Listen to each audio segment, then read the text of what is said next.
Hola, hemos llegado a uno de los días más importantes en el calendario cívico, en el calendario de festividades de la ciudad de Lima.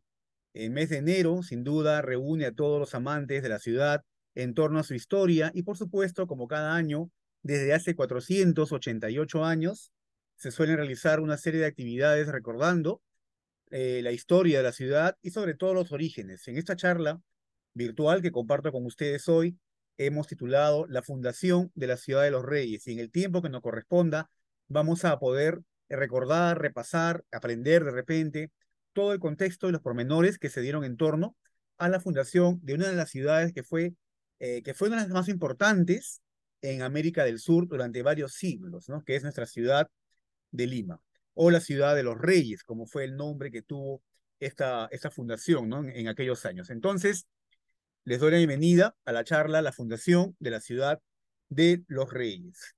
Como les había comentado, el contexto que nos lleva a ese momento importante, por supuesto, como con la fundación de cualquier ciudad en realidad, ustedes sabrán que toda ciudad, por ejemplo, en el interior del Perú, en otros países, siempre su fundación, su aniversario, es motivo de fiesta, motivo de algarabía y, por supuesto, motivo de recordar los orígenes.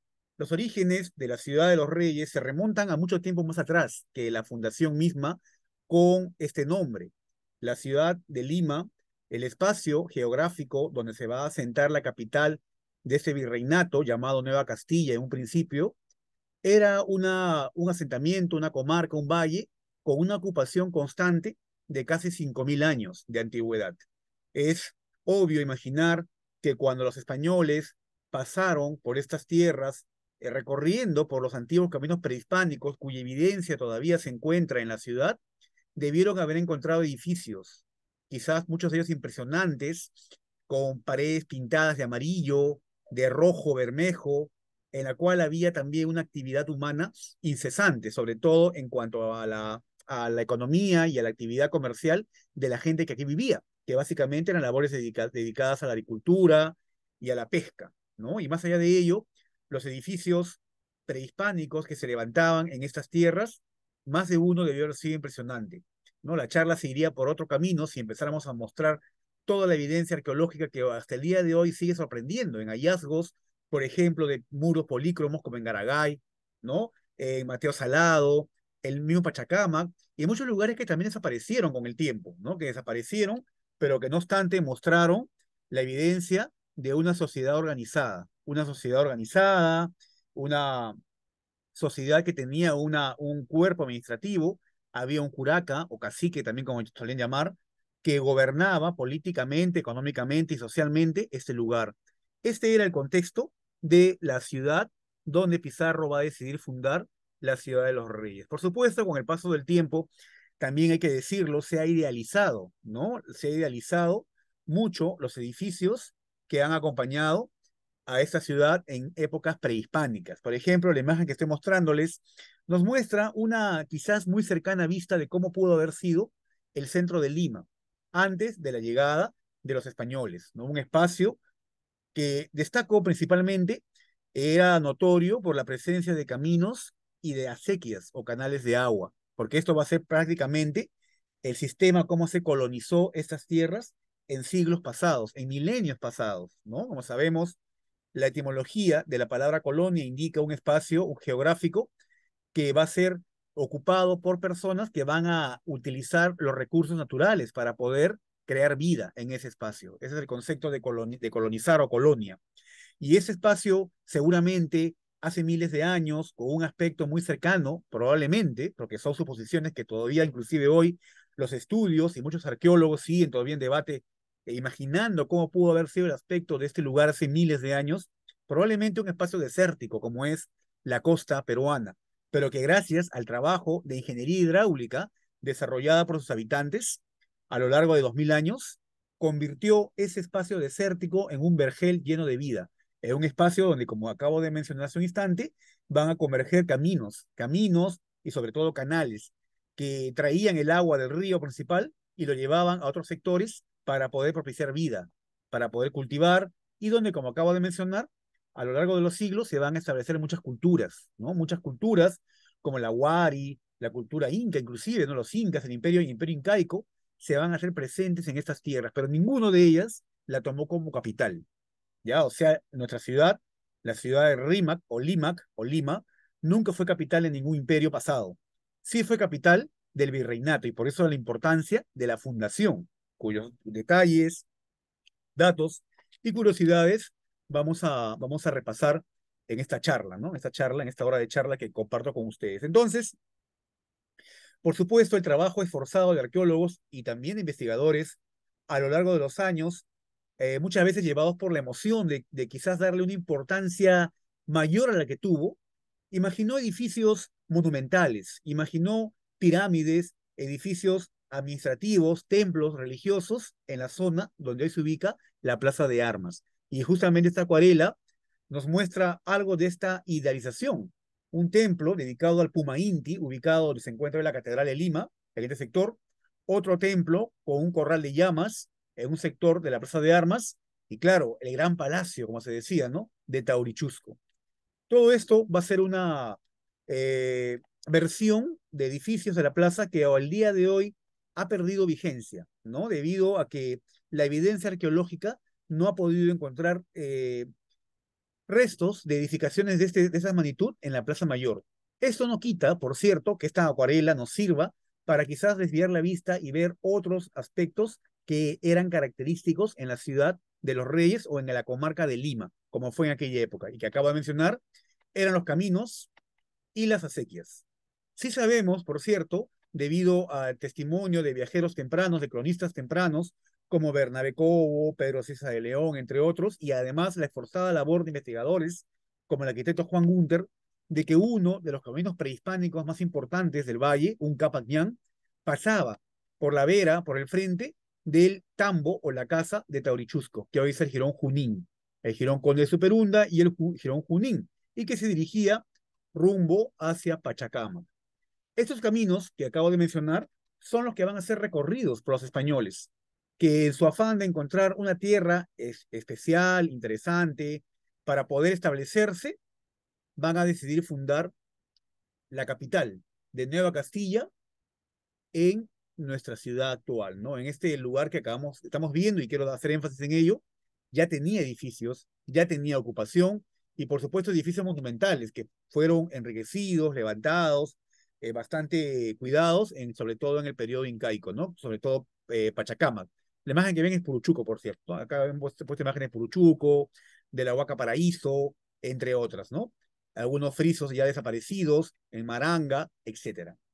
¿Quiénes son estas personas que decidieron llegar a este valle y decidieron fundar esta ciudad, que se va a convertir en la más importante de América durante casi 300 años, la ciudad de los Reyes, Lima? Bueno, como sabemos, a finales del siglo XV se va a propiciar los viajes de descubrimiento, ¿no? Sobre todo teniendo como protagonista Cristóbal Colón. La primera mitad, las primeras décadas del siglo XVI, de 1500, van a ser una época justamente de exploración y conquista, en la cual los imperios vigentes en Europa van a emprender una carrera para ver quién va a poder conseguir y lograr para su dominio estas nuevas tierras, este nuevo mundo, como lo llamó Colón o como se llamó en aquella época. Por tanto, va a haber prácticamente pues una competencia entre expedicionarios y militares de los reinos que hoy conocemos como España, Francia, Portugal, Inglaterra, para llegar a este nuevo mundo, a América, correspondiendo buena parte de la región, Norteamérica, Centroamérica y Sudamérica, a estos distintos imperios, ¿no? Que en aquella época estaban gobernados por casas imperiales, ¿ya? No existía España en aquella época, existían casas imperiales. Y la casa imperial de la familia de los Habsburgo va a ser la que va a auspiciar, mediante préstamos que van a hacer con banqueros holandeses y banqueros franceses, va a auspiciar estos viajes de conquista, tanto de Hernán Cortés como de otros adelantados que van a lograr fundar ciudades en la zona de Panamá, Centroamérica. Justamente un gobernador, un presidente de Panamá, llamado Francisco Pizarro González, va a tener la visión de querer adentrarse a tierras más al sur, ¿no? O justamente en la idea de que eran tierras que aún no habían sido reclamadas por ninguna casa imperial, y también respecto a versiones, noticias que poco a poco después va a conocer de riquezas inconmensurables en estos lugares. Por tanto, En estos viajes, en estas expediciones, que fueron 3 en total, pero que en la segunda expedición, que fue prácticamente pues un desastre, como mencionan, viajaban a tierras inhóspitas, atacados por los indígenas, que se enfermaban de viruela, varicela, enfermedades conocidas para ellos, y también traían enfermedades a los indígenas, por cierto. Va a haber un momento clave, ¿no? En el cual van a decidir, ¿seguimos o nos vamos? ¿No? O sea, ya parece que estos viajes son en vano, y encontramos este episodio narrado de manera romántica muchas veces, pero que fue cierto, de la isla del Gallo, ¿no? En la cual Pizarro dijo, el que cruce esta línea, que acá está dibujada en este lienzo, ¿no? Hacia el sur viene la riqueza, ¿no? El que se va hacia el norte, hacia Panamá, Centroamérica, va a regresar al oprobio y al olvido, ¿no? Así, ¿quiénes me siguen? Y se sabe, según la tradición, que fueron 13, ¿no? Los 13, los famosos 13 de la Isla del Gallo. Este fue un momento clave, por cierto, puesto que de una cantidad grande de expedicionarios, solamente 13 decidieron continuar este viaje, esta expedición, hacia las tierras del sur, tierras aún desconocidas en las cuales todavía no se sabía qué se iba a encontrar. Pero bueno, más allá de este episodio, que sin duda tiene más detalles que vamos a obviar en esta ocasión, estos 13, y quizás muchos más que se van a unir después, porque hay que decirlo así, van a continuar este viaje, ¿no? Van a llegar a la localidad que hoy conocemos como Tumbes. Y en Tumbes van a desembarcar. Para esto, parece ser, y lo cuenta José Antonio del Busto en esta monumental obra dedicada a Pizarro de 2 tomos, parece ser que ya los indígenas, los naturales que vivían en las zonas cercanas a las playas, ya habían dejado de ser tan belicosos como los que les tocó a ellos enfrentar en la zona de Centroamérica, en la zona pues más al norte. Por tanto, se sabe que en este desembarco en Tumbes, unos indios de la etnia Tayán o Tayanes se van a acercar a esta expedición comandada por Pizarro con obsequios. También ellos, por supuesto, llegaban en son de paja, llegaban con regalos, y se va a entablar una conversación en la que pronto, quizás con el paso de los días, van a empezar a entenderse con el lenguaje natural de esas tierras. Se conoce que un indígena tayán, que después se va a llamar Felipillo, va a ser el traductor, justamente, ¿no? El que va a acompañar a Pizarro en estos viajes, en esta incursión ya adentrándose al sur o a las tierras andinas de esta parte del continente. Por tanto, resumiendo, estos tayanes le comentan a Pizarro que efectivamente todo lo que él decía y lo que él esperanzaba de tierras ricas al sur era cierto. Le hablan de un gran imperio rico en oro. Imaginemos pues cómo se le ha puesto la cara a los españoles cuando dijeron un imperio rico en oro. Ellos que venían de pasar penalidades, enfermedades y casi deserciones. Dijeron, ¿dónde es la cosa? ¿Dónde están? Y dijeron que justamente había un emperador muy poderoso que siempre estaba acompañado de muchos indígenas, muchos soldados, y que justamente llegaba a sus baños, ¿no? Un lugar llamado Caxamarca. Por tanto, Pizarro viaja a Cajamarca y también lo cuenta de manera elocuente y casi teatralizada a José Antonio de Busto en su obra monumental dedicada a Pizarro.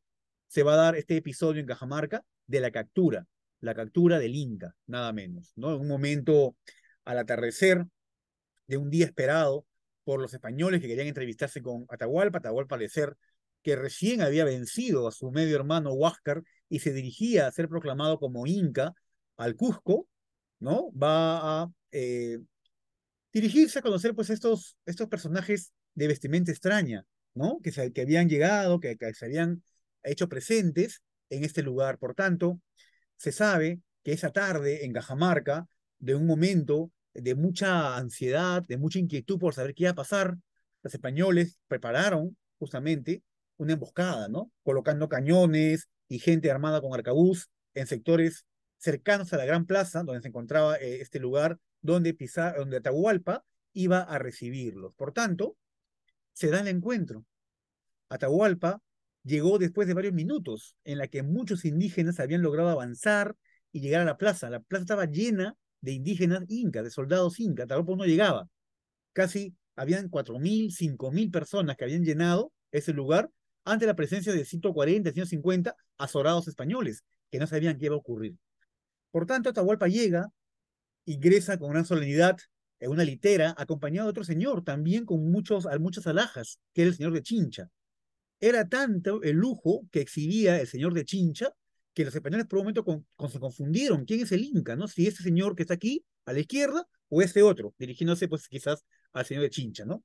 Llegado el momento, los españoles envían un emisario que va a ser un religioso dominico, Vicente Valverde, que se acerca, quizás con temor, imaginemos la escena, el momento y la ansiedad el sonido de pututus, el murmullo de miles de personas y por supuesto toda esta ansiedad, ya lo he dicho, ¿no? Que acompañaba a los españoles. Se acerca Vicente Valverde e intenta entablar un diálogo acompañado de Felipillo, ¿no? Con el Inca. Le acerca un breviario y le dice, esta es la palabra de Dios, por supuesto traducido por Felipillo. Atahualpa recibe este breviario y dice la palabra de Dios, se la coloca en el oído y no había ningún sonido, ni ninguna palabra. Hay que entender que esos personajes, estos incas, estaban acostumbrados a la presencia de oráculos, dioses que hablaban, ¿no? Pachacamac, el dios Rímac, eran importantes oráculos que existían en el valle. Y no solamente ellos, muchos más en todo el Perú, o en todo el Tahuantinsuyo, como en aquella época. Por tanto, quizás al escuchar que era un dios que hablaba, se acercó el breviario al oído, esperando tener algún sonido. Cuenta la historia, lo cuenta Del Busto y muchos cronistas, que al no escuchar ningún sonido que salía del breviario, arrojó el breviario y dijo, este dios no sirve, no me dice nada, y lo arrojó. Por supuesto, el grito de sorpresa y estupefacto de Vicente Valverde al decir sacrilegio, ¿no? Hizo hincapié en los que estaban allí listos para el ataque y se dio pues los disparos. Los disparos con arcabuz, los cañones colocados y la masacre fue terrible, ¿no? En esto creo que hasta lo que han querido un poco aminorar cómo fue este episodio coinciden. Murieron miles de indígenas esa tarde en la captura de Atahualpa, muchos de ellos entregados para proteger a su divinidad, a su rey, al hijo del sol, al descendiente y emperador de ese gran imperio que también se ha extendido durante varias naciones que son ahora, ¿no? Finalmente, la litera de Atahualpa cae. Alguien lo coge de los cabellos y lo logran jalar y lo logran tomar pues prisionero. Este fue quizás un primer enfrentamiento, un primer momento de mucha adrenalina que van a enfrentar los españoles en ese episodio de Cajamarca. La captura de Atahualpa, harto conocida, va a llevar pues al cuarto del rescate, la promesa de Atahualpa para poder liberarse, ofreciendo un cuarto de oro y dos de plata. También la orden casi secreta que dio para que maten a su hermano Huáscar, el legítimo heredero, hijo de Huayna Cápac, que fue arrojado a un abismo por una orden de Atahualpa, y evidentemente aquí era un tema de sobrevivencia, ¿no? Sabía Pizarro y todos los que le acompañaban que si en realidad liberaban a Atahualpa, ellos no la contaban. Así que básicamente, viendo con ojos de la época, ese fue quizás uno de los motivos que propició la muerte de Atahualpa. También por ahí comenta Del Busto que tuvo que ver Felipillo. Ese Felipillo, ese Tallán humilde, quizás, ¿no? Jovencito, que aprendió un poco el lenguaje de los españoles, el castellano, y que se había enamorado de una de las esposas de Atahualpa. Claro, y luego de acostarse con ella dijo, si esta Atahualpa se libera, yo no la cuento. Así que empezó a hacer infundios para que también Atahualpa sea mal visto por los españoles. Felipillo tendría una mala muerte, por cierto, acompañando a Diego de Almagro a Chile, pero es otra historia. Finalmente, con la caída de Atahualpa, estos españoles viajan al Cusco, donde por fin en la capital imperial, probablemente azorados por la espectacularidad de los edificios y el gran trabajo arquitectónico que aún hoy asombra a viajeros, van a proclamar ese lugar como primera capital. Primera capital que se va a desarrollar de este gobierno de Nueva Castilla. El rey de España había autorizado a Pizarro como adelantado a proclamarse gobernador de las tierras que él descubriese. Por tanto, se declaró gobernador del lugar llamado o el nuevo reino, ¿no? De Nueva Castilla. Pero Cusco, pues, evidentemente no podía ser capital, ¿no? Por tanto, se mudaron de lugar y fundaron una segunda capital, o una primera, como dicen algunos, que fue en la localidad de Jauja. La fundación de la capital de este gobierno de Nueva Castilla, que se va a dar en Jauja, no estuvo exenta de críticas, no estuvo exenta tal vez de cuestionamientos por ser un espacio para empezar alejado del mar, donde el clima pronto va a empezar a hacer pues efectos en los españoles. El clima frío de los meses de invierno en la sierra no eran cualquier cosa para los viajes y el clima al que estaban acostumbrados ellos. Además, también menciona Del Busto que constituía un constante peligro el mantenerse en ese lugar, puesto que rodeado por montañas, eran fácil presa de cualquier ataque que los incas pudiesen intentar para legítimamente recuperar nuevamente su poder. Francisco Pizarro, en este momento, podemos decir, fue una persona, además hay que decir que en la siguiente charla vamos a hablar en extenso de él, ¿no? Que es la siguiente charla que nos toca en este mes de enero, pero Francisco Pizarro fue un hombre, en realidad, que hay que entenderlo y verlo como un personaje de su época. nacido en Trujillo, de Extremadura, adquirió experiencia militar muy joven en las guerras en Italia, ¿no? Luego se embarcó al Nuevo Mundo y participó en las expediciones de Alonso de Ojeda y Núñez de Balboa, justamente conociendo estas nuevas tierras en la parte centro y sudamericana. Después de una breve estancia en Panamá, va a conversar con Diego de Almagro y se van a volver aliados para poner la empresa, una empresa justamente de el Perú, como llamaron, ¿no? Poner rumbo a Perú y conseguir las riquezas que ya se iban mencionando, se encontraban más al sur. Esa empresa no fue sencilla, como dijimos hace un instante, requirió de muchos intentos, hasta que finalmente consiguió su objetivo, justamente lo que vamos a mencionar, que fue la captura del Inca Atahualpa y la conquista del Cusco, y por ende el resto del imperio. Sin embargo, todo el tema fue fácil para Pizarro, ¿no? Vamos a ver después que tuvo que enfrentar no solamente intentos o ataques de los incas, también una guerra con sus propios compañeros. Ese va a ser tema de la siguiente charla, pero no podíamos pasarla por alto en esta ocasión. Este Pizarro, este personaje, este visionario, como llaman algunos, ¿no? Porque hay que ser visionario para llegar a una tierra desconocida y sobre todo exponer a tus hombres en una idea que no se sabía todavía si era cierto o no, va a lograr finalmente la fundación de esta capital, ¿no? De Jauja.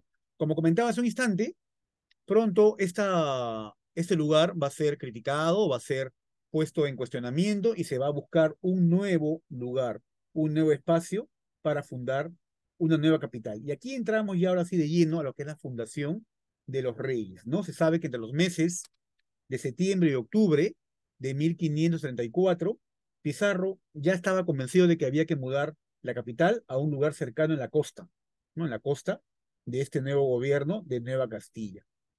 La resolución formal para fundar la ciudad se tomó en un cabildo en la ciudad de Jauja, el 4 de diciembre de 1534. Hay que decir aquí también de que jurídicamente todos estos episodios estaban notariados en actas, en documentos, que muchos de ellos todavía se conservan en Lima y sobre todo en el Archivo de Indias de Sevilla, ¿no? Una de las cosas que el rey, y sobre todo la manera como tenía que fundarse ciudades y todo ello, era por escrito, papelito manda, ¿no? Como se dice. Entonces, cada conquistador, no solo Pizarro, no Pedro de Alvarado, Pedrarias, Cortés, en fin, todos los que han fundado ciudades, viajaban acompañados de un notario. Y todo acto de fundación, todo episodio que cambio, era tomado y era registrado notarialmente. Entonces, por ese motivo, podemos decir con propiedad y seguridad de que hubo una resolución tomada en un cabildo en Jauja, ¿no? En la que se decidió que todos los vecinos de Jauja se mudarían a la nueva ciudad. El día 8 de enero de 1535, del punto de vista que fue el 6 de enero, hay que hay una discusión en torno a qué día realmente fue, pero se sabe que salieron en estos primeros días de enero de Pachacamac tres comisionados, tres personajes de confianza de Atahualpa, uno llamado Ruy Díaz, otro llamado Juan Tello y otro llamado Alonso Martín de Don Benito, ¿no? Personas antiguas y experimentadas, como se decía, para que ellos escojan el lugar más adecuado para fundar la nueva capital. Se decía un lugar que tenga la calidad, las condiciones y que sobre todo cumpla con las leyes sobre fundación de ciudades. Es importante esto porque nos verifica nuevamente de que todo esto se manejaba en base a un protocolo. No sé, no fundar una ciudad donde me da la gana, ¿no? Había que seguir un protocolo, inclusive en la ceremonia de fundación, que voy a contarles después, ¿no? Esos tres comisionados que salieron de Pachacamac entre el 6 y el 8 de enero, regresan el día 13 a Pachacamac, sosteniendo que el asiento o la comarca del cacique de Limac o Rímac era el más adecuado. Se les toma también por ellos por escrito una declaración jurada, también con notario, ¿no? En la cual ellos verificaban que justamente sí, efectivamente, yo declaro jurídicamente, qué sé yo, de que el lugar que hemos encontrado es válido. Nuestros documentos se han perdido, quizás por ahí están ubicados en un archivo oficial, pero existieron, ¿no?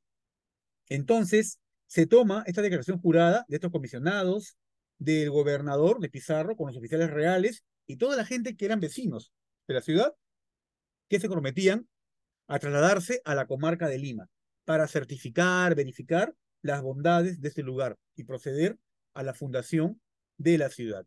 Aquí tenemos una serie de tres pinturas, lienzos, dibujos que cada artista a su manera ha buscado graficar este momento, ¿no? Hay que imaginar este episodio, ese lunes 18 de enero de 1535, probablemente un día soleado, estamos en el verano limeño, ¿no? Un día caluroso. Estos personajes, una cantidad todavía quizás contadas, no demasiados en realidad españoles, como era el protocolo, la costumbre y la manera de fundar ciudades, se van a vestir con sus mejores trajes, ¿no? Con sus trajes, con sus armaduras, probablemente con aplicaciones metálicas, como era en aquella época. Imaginemos cómo resplandecían esos viajes en este espacio abierto, en esta pampa, en esta cancha que habían elegido ellos como Plaza Mayor, como futura Plaza Mayor, ¿no? Hay que también un poco ver e imaginar el aspecto de los españoles. Muchos de ellos, lo describen varios, tuertos, con heridas en el rostro, con marcas de las diferentes epidemias a las que habían sido sobrevivido, desmuelados de repente, ¿no? Es un poco el aspecto también que tenían estos personajes, gente rudo de guerra en la cual la espada, el arma blanca, era justamente pues el arma principal, ¿no? Imaginando la herida que esta deja en combatientes.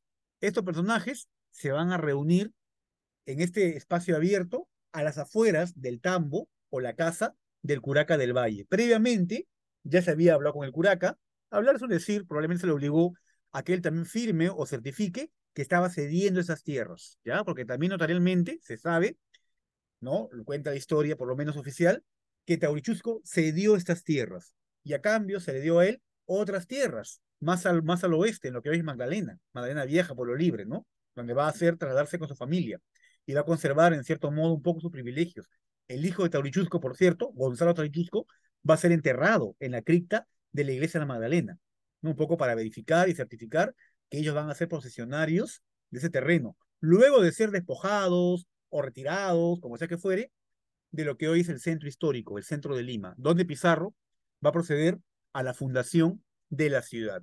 Entonces, estos personajes levantando, ¿no? Levantando quizás estandartes con el escudo de Castilla y León. Había también un estandarte que representaba a Pizarro, que va a ser estandarte Pizarro, que va a conocerse mucho después. Ya les contaré algo de eso luego. Van a reunirse en ese lugar. Va a haber dos religiosos, un franciscano y un dominico. Se va a plantar, a clavar en el centro de la plaza un madero, lo que va a llamarse la picota, ¿no? Una viga de madera extraída de un árbol cercano. Hay que también imaginar que el aspecto del centro de Lima en aquella época era en un bosque, distinto pues al de hoy, ¿no? Hoy ya son calles, avenidas, casas, pero era un bosque realmente. Por lo menos eso se los he encontrado en los registros de los cabildos, el primer alcalde de Lima, en la cual da una ordenanza para prohibir la tala de árboles que se estaba dando, depredando, por cierto, esos árboles que daban sombra y frescor, ¿no? Y frescura en ese lugar. Entonces, Pizarro se acerca finalmente a esta picota, a esta viga, y siguiendo con el protocolo, la costumbre de fundar ciudades, lo cuenta José Antonio de Busto, saca una daga, quizá una espada, y arranca una astilla de esta viga. Este era un acto simbólico por el cual quedaba declarado que la ciudad se fundaba bajo las leyes y la corona de la Casa Imperial de los Habsburgo. Y por supuesto se prometía proteger y salvaguardar los intereses también de la Iglesia Católica, ¿no? Que era también una parte importante en la fundación de ciudades. Esta es otra imagen tomada de los archivos de la Universidad Católica, en la cual se ve también a Pizarro, ¿no? A la usanza y el traje de la época, allí desbastando tal vez este pedazo de viga o de astilla de esta picota. Otros pintores han añadido aquí un elemento que vemos, en estas imágenes no lo vemos, ¿no? Por lo menos claramente, pero aquí sí. Ven ustedes al extremo derecho de la imagen, ¿no? Ahí encontramos a unos personajes, unas damas, unas mujeres, indígenas, naturales. Se sabe, ¿no? Muchos cronistas, Bernabé Cobo lo cuenta en su historia de la fundación de la ciudad de Lima, que el curaca y todos los personajes de la realeza, o en todo caso, ¿no? De la administración de esta comarca, se encontraban presentes, ¿no? Lo curioso, y no deja de ser interesante, es que en este lienzo se ve un rostro de tristeza, tristeza, preocupación por su futuro en los personajes de origen indígena. También aquí agregan a más sacerdotes de los que se sabe que hubo, ¿no? Aquí como 5 frailes, se sabe que hubo 2 solamente, ¿no? Un franciscano y un dominico. También aquí agregan una placa de piedra, la cual al parecer no existió, no hubo, porque en todos los cronistas coinciden en que fue una picota, ¿no? O una estaca de madera la que se plantó. No deja de ser interesante todo en todo caso este cuadro que estoy mostrando, sobre todo por la presencia de los indígenas, ¿no? Ahí también vemos un palio, ¿no? Un palio que se ha levantado para, por supuesto, dedicar esta ciudad al nombre de Dios, a la Virgen y todo detalles que vamos a ver luego, ¿no? Esa imagen del curaca, Taurichusco, se encuentra en un cuadro en el Salón de Cabildos del Palacio Municipal, en el centro de Lima, ¿no? Es una imagen que idealiza en todo caso al aspecto que pudo haber tenido este Taurichusco el Viejo, ¿no? Un hombre muy mayor que tenía la responsabilidad, que tenía esta misión de poder administrar los recursos acuáticos, en este caso, las acequias y canales del valle, ¿no? Del valle de la ciudad. Y que va a ser quien finalmente va a ver que, bueno, esos españoles, esta gente rara, ¿no? Esta gente con barbados y con trajes brillantes, parece ser que ya son los que ahora dominan. Las noticias de la captura del Inca habían llegado, ¿no? Las noticias de que prácticamente había un nuevo jefe en las tierras era notoria. Y Taurichuco, por cierto, se hizo presente en esta ocasión para certificar con su presencia en el documento notarial que cedía estas tierras, ¿no? Taurichusco, por cierto, es un título, ya es un título, es la unión de dos palabras de origen eh, prehispánico que significa el jefe de la fertilidad, ¿no? Chusco, por cierto, era una palabra que significaba dignidad, ¿no? Un jefe. Hoy decimos chusco, ¿no? Quizá alguien que tiene un aspecto quizá que no nos cae, un perro chusco, no. Chusco en realidad era un jefe, alguien imponente, alguien a quien había que rendirle pleitesía y obediencia, es un chusco, ¿no? Y Tauri o Tarwi se refería a una leguminosa parecida al frijol que era utilizado en aquella época para tratar la infertilidad en las mujeres. Por tanto, Tauri o Tarwi Chusco era el jefe de la fertilidad, ¿ya? Textualmente. Y la fertilidad, por cierto, como acabamos de indicar, estaba asociada al agua, ¿ya? Y entonces él era el jefe de las aguas. El tambo o la casa de Taurichusco, ubicado a la vera del Capatñán, va a ser el lugar que Pizarro sin duda va a elegir para que sea su casa, porque la imagen de autoridad tenía que mantenerse. Ya no era el curaca, ahora era el gobernador. Y es por eso que donde estuvo la casa de Taurichusco, se va a construir la casa del gobernador, lo que luego va a ser el Palacio Virreinal y el actual Palacio de Gobierno. Hoy se eleva un monumento en esta huanca colocada en el pasaje Santa Rosa en homenaje a Taurichusco, Taurichusco el Viejo, ¿no? El último curaca del valle. Por estos días, probablemente este 18 de enero, va a haber personas que van a acercarse a este lugar a rendirle un homenaje, probablemente quizás con hojas de coca, con maíz, con sonido de pututus, ¿no? A este último personaje que gobernó este valle y que, bueno, de manera pacífica decidió entregar estas tierras a los españoles. No hay que también saber ello. Nuestras tierras, Lima, históricamente, y por ahí vamos a deslizar tal vez, ¿no? Una explicación al carácter actual de los limeños, siempre fue un lugar pacífico. Los incas aquí no vinieron a hacer la guerra, llegaron y con obsequios lograron asimilar esas tierras al imperio incaico, adoptando al oráculo del Rímac y al oráculo de Pachacamac como dos de los dioses más importantes de todo el panteón de dioses incas, junto a Illapa, al Inti, entre otros más, ¿no? Aquí y todo ello. Entonces, van a colocar a un gobernador que va a acompañar a Taurichusco, llamado Taurichumpi, ¿no? Que va a tener además su asiento en el templo de Pachacamac. Cuando ustedes vayan a Pachacamac, van a mostrarles ahí el asiento o la casa de Taurichumpi, van a decir, ¿no? Que era como se llama el enviado, el encargado de ver que tampoco Taurichuco pues no juegue chueco, ¿no? Que en todo caso también cumpla con entregar el tributo a los incas. Toda esta organización y administración va a terminar así, de un momento a otro, un momento traumático, porque la gente que vivía en este valle, además, va a ser desarraigada y llevada a otro espacio, como veremos luego. Todos estos episodios que estoy comentando y que son harto conocidos, por cierto, esto solamente lo estoy recordando a ustedes, fueron registrados no solamente en documentos notariales, en actas, sino también en el primer libro de cabildos, un libro que suele escribirse en las sesiones que hacen los regidores y personal del Consejo Municipal. El libro de cabildos de esta ciudad de los Reyes inicia allí en el año 1534, ¿no? Probablemente con la decisión que se tomó en Jauja de fundar una nueva ciudad. Por ese motivo, empieza en ese año. Y ahí se encuentra nada menos que el acta de la fundación.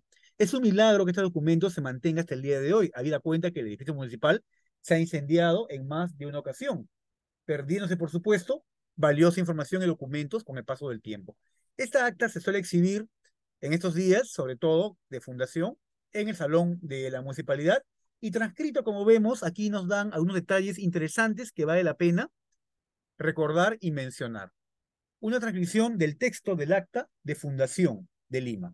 El libro 1 de Cabildo, que acabamos de ver, folio 23 y la fecha, 18 de enero de 1535. El acta empieza con un dato interesante e importante que muchas veces hasta el día de hoy es pasado por alto.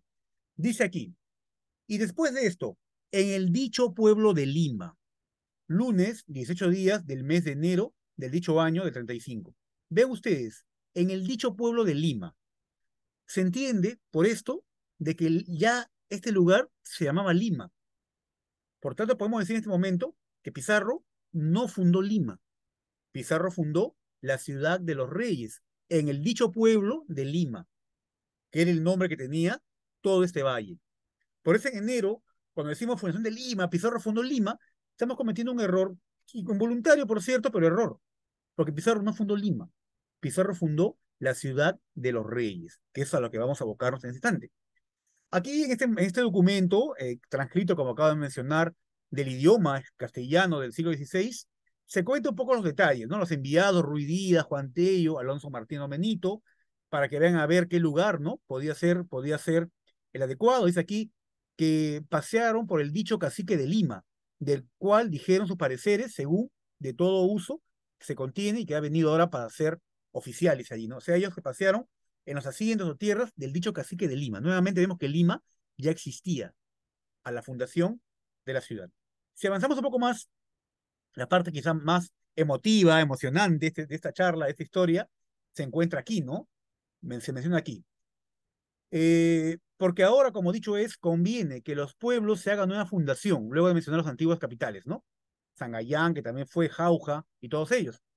Se hagan una fundación, se acordó y determinó de fundar el dicho pueblo, el cual mandaba y se mandó que se llame desde ahora, para siempre jamás, la ciudad de los reyes. Este fue el nombre de la ciudad que fundó Pizarro.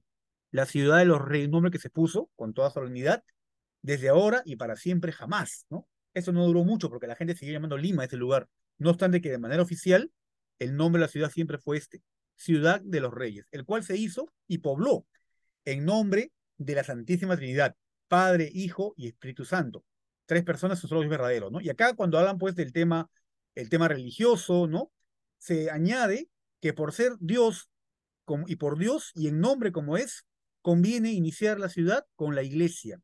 Se comenzó la fundación y traza de la ciudad en la iglesia, nuestra Catedral de Lima, que se puso por nombre Nuestra Señora de la Asunción. Entonces, la primera finca que se acordó fundar en la ciudad fue la iglesia, la catedral. Luego de esto, ya se va a proceder a la traza de la ciudad, a la manera de un damero, ¿no? Con la compañía y el apoyo de Diego de Agüero, que ya había participado también en la traza de otras ciudades, ¿no? De otras ciudades en el Perú. La ciudad va a tomar el nombre de los Reyes Magos, Ciudad de los Reyes. Los españoles eran muy asiduos, eran muy afines a colocar nombres a sus ciudades, tomando festividades religiosas o santos. Por ejemplo, tenemos San Miguel de Piura, Nuestra Señora de los Buenos Aires, no solamente Buenos Aires, Argentina, en este caso fue Ciudad de los Reyes, por la cercana fiesta de la Epifanía o la llegada de los Reyes Magos, lo cual además se encuentra certificado en el escudo de la ciudad. El escudo de la Ciudad de los Reyes verifica lo que acabo de decir.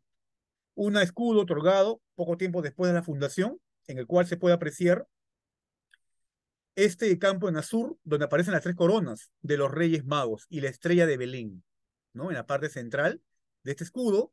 Luego también apreciamos una frase en latín, Hoc signum vere regum est. Este es el verdadero signo de los reyes. Es el escudo que se va a entregar.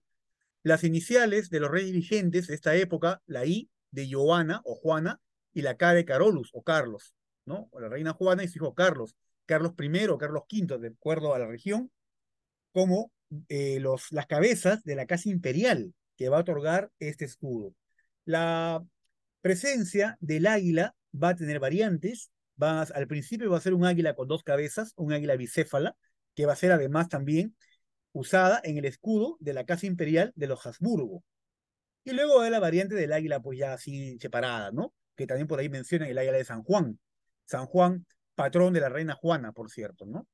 Ese es el escudo que va a dar ya por sentado, y yo creo muy particularmente, va a dejar ya zanjada cualquier discusión respecto al nombre de la ciudad. Y digo esto porque ha habido versiones que indican que el nombre se de los reyes por los reyes españoles, ¿no? ¿Cómo es posible que sigamos todavía recordando a esos reyes ladrones? Y nada que ver, ¿no? En realidad el nombre se da por la festividad religiosa de la Epifanía o la Bajada de Reyes. Entonces, de ese momento, cada año se va a celebrar la fundación de la ciudad, como les comentaré en instantes, a una fecha distinta, el 18. Ya les contaré eso en un momento, ¿no? Ahora, en este lugar, en este vergel que mencionábamos, en este espacio, donde ya, como comenté, y sobre todo para los que recién se conectan a la charla, hay hoy una discusión que ya da por sentado de que estos edificios no existieron, nunca hubo este templo en la catedral ni nada de ello, pero sí existió lo demás, los caminos, las acequias. Sobre este lugar Pizarro va a decidir retirar a todos los indígenas que vivían en la zona. Habían pequeños asentamientos, por supuesto, ¿no? Habían pequeños asentamientos, Chontay, por ejemplo, un asentamiento de indígenas ubicado en donde es el barrio de Monserrate. Había también otro asentamiento ubicado al otro lado del río, de indios camaroneros, que se va a llamar San Pedro. Todos ellos van a ser retirados y con el paso del tiempo llevados a un pueblo, llamado el pueblo del Cercado, justamente. ¿No? Les contaré eso después. Entonces, con todo el terreno libre, Pizarro, junto con Diego de Agüero, va a efectuar la traza de la ciudad de los Reyes, ¿no? Esa reconstrucción que se ha hecho en base al trabajo de Juan Bromley y José Bravagelata nos muestra la traza original de la ciudad de los Reyes, una traza en forma de damero que copiaba la manera de fundar ciudades de los romanos. Es una traza militar, parece un campamento romano con las calles rectas. Uno se para en la esquina y puede ver quién viene a atacarme por ambos lados. Y esa era un poco la función de estas ciudades fundadas en América. Por eso que ustedes ven en los planos de los centros históricos, Arequipa, Ayacucho, Cajamarca, Huancayo, en fin, Trujillo, ¿no? Son dameros, son calles rectas. Aquí también se va a dar lo mismo, ¿no? 13 islas o manzanas, por un lado, por 9 por otras. Y aquí se va a empezar a dar las fincas, ¿no? O las casas pertenecientes a los primeros vecinos, tomando para sí, como indicábamos, la casa que fue o el tambo del curaca Francisco Pizarro, en esta gran manzana que hoy sigue siendo el Palacio de Gobierno. Acá estaba la Plaza Mayor, donde todavía estaba colocada la picota, el madero ese que comentábamos al principio. Luego los predios vecinos de la plaza, uno otorgado a Hernando Pizarro, hermano de Francisco, que luego va a ser la municipalidad, la catedral o la iglesia ubicada aquí también en este extremo, entre otros, ¿no? El primer alcalde de Lima, ubicado aquí en la calle Mercaderes, Nicolás de Rivera el Viejo, junto con Nicolás de Rivera el Mozo, un homónimo, por cierto, de él, ¿no? Que vivieron en esta cuarta cuadra del Girón de la Unión, entre otros detalles. Este fue la traza original de la ciudad que se va a imponer o se va a sobreponer a este espacio, idealizado en esta imagen, por cierto, pero no muy alejado de la realidad.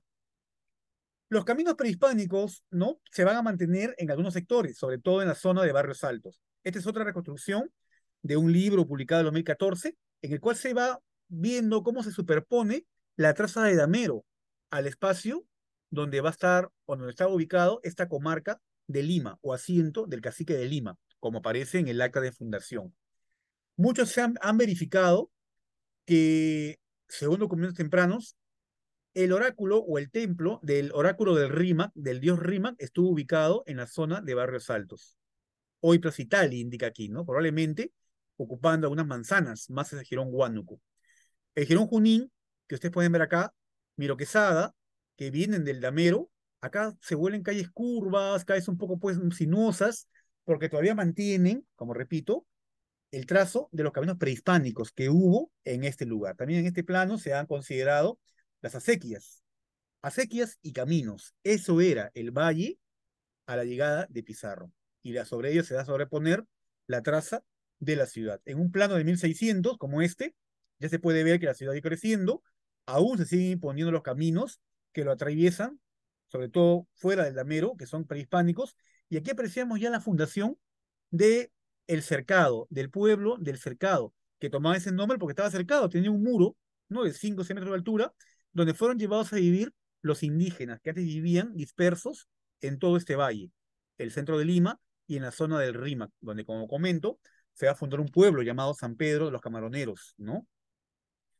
Y eso es básicamente cómo es que nuestra ciudad empieza a crecer, empieza a expandirse pronto de este primer momento en la cual hay que entender de que las primeras casas que se van a construir debieron pues haber sido muy sencillas, ¿no? Utilizando materiales que había a la mano, ¿no?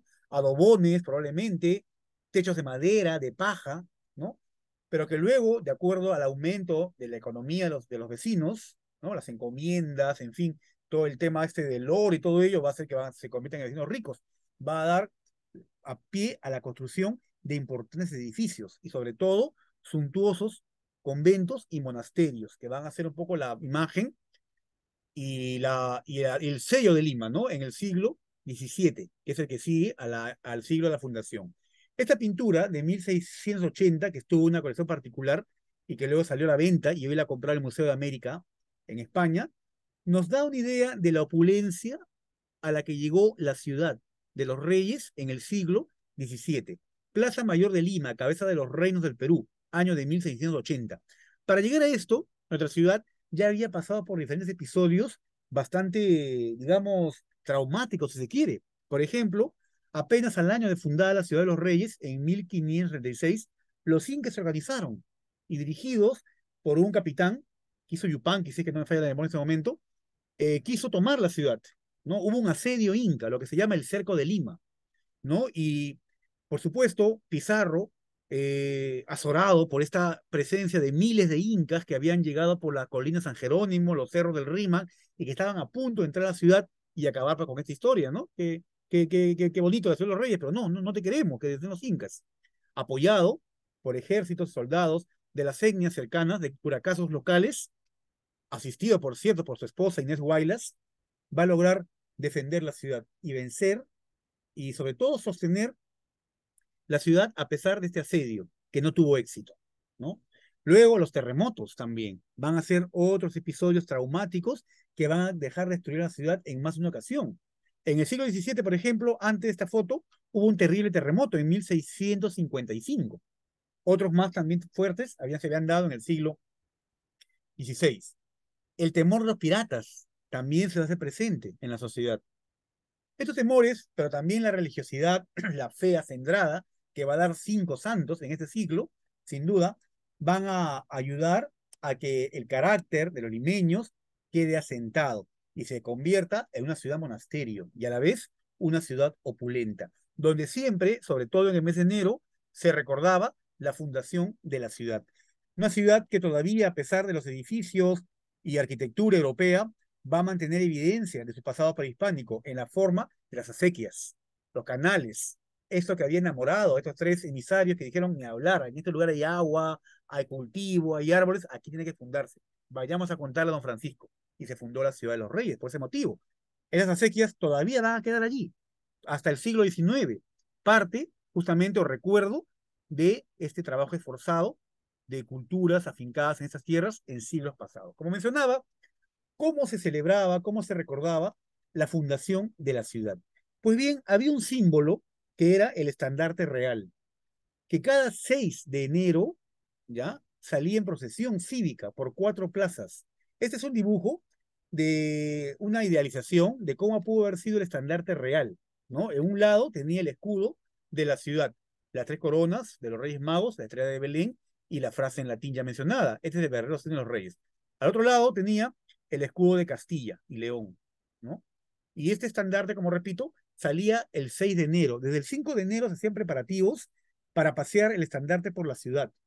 Era el símbolo de la ciudad y a la vez el símbolo de que la ciudad era parte de este imperio, ¿no? De este imperio que se sometía, por cierto, a las leyes reales.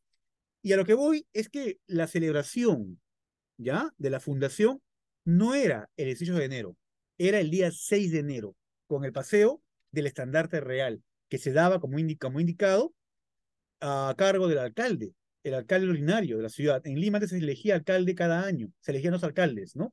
Y uno de ellos el día 5 se le entregaba, lo guardaba en su casa y temprano salía acompañado de regidores Era una procesión que era pues apoteósica de acuerdo a la cantidad de gente que vivía en la Ciudad de los Reyes, que empezaba en la Plaza Mayor, luego continuaba hacia la Plazuela de la Merced, con el estandarte, para luego subir a la Plaza Santa Ana, actual Plaza Italia, y terminar en la Plaza de la Inquisición. Estas cuatro plazas eran las cuatro principales plazas de la ciudad para anuncios y celebraciones importantes. San Martín, entendiendo esto, proclamó la independencia también en estas cuatro plazas. Estas plazas ya eran utilizadas justamente para este episodio. El 6 de enero, el paseo del estandarte real, que por supuesto terminaba con la misa del Te Deum en la catedral. Y era la fecha en la que se conmemoraba la fundación de la ciudad de los Reyes. Desde aquella época, nuestra ciudad, perdón, que hoy cumple este año 488 años de fundación española, ha tenido muchos episodios. Mencioné algunos de la época virreinal, como los piratas, los terremotos y ello. También ha sido objeto de guerras, revoluciones, más terremotos que han cambiado su fisonomía, un crecimiento realmente increíble que se ha dado. Hoy es una ciudad de casi 11 millones, pero ha tenido fechas claves. Sobre todo una fecha clave fue el cuarto centenario, ¿no? En 1935, quizás fue el año en que se conmemoró de una manera bastante apoteósica esta fundación, ¿no? Quizás no fue en el siglo XIX cuando cumplió 300 años, porque eran épocas de guerras civiles. Guerras civiles, aún no había una estabilidad estatal de gobiernos, así que en todo caso se dejó todo esto para el 400 aniversario. Acá hay un libro que se encuentra en el archivo de la Municipalidad de Lima, Lima en el cuarto centenario de su fundación, monografía histórica, donde aparecen los edificios, personajes y todo aquello relacionado a la historia de la ciudad. Y como no podía ser de otra manera, si lo vemos con ojos de la época, en este año se inauguró el monumento al fundador, a Francisco Pizarro, que se inauguró en el atrio de la Catedral de Lima. Un monumento, una escultura ecuestre, que fue copia de otras dos que ya existían, una ubicada en la ciudad de Trujillo, Extremadura, y una más ubicada en Nueva York, ¿no? Fue donada por la viuda de un escultor norteamericano, Charles Ramsey, y se inauguró, ya vamos viendo, en el atrio de la catedral el 18 de enero de 1935. Fue un homenaje al fundador de la ciudad. Luego, el monumento se ha trasladado del atrio, como vemos aquí, va a ser llevado justamente hacia la Plaza Pizarro y hoy se encuentra en el Parque de la Muralla. Pizarro, sin duda, un personaje polémico. La siguiente charla, en el siguiente fin de semana, vamos a hablar en extenso de su vida, de él. En estas charlas que he querido compartir con ustedes, recordando la fundación de la ciudad de los Reyes, una ciudad que ha crecido de manera apoteósica y que sigue firme rumbo a sus 500 años. Hoy, en el centro, se ven muchos cambios, se ven muchas obras que se realizan en base a su recuperación patrimonial e histórica, habida cuenta que hay un plan maestro que se está ejecutando, y bueno, con esta vista tomada desde el techo de la Catedral de Lima, de la Plaza Mayor, ha llegado al fin esta conferencia que espero les haya gustado. Feliz día, Lima. Muchas gracias.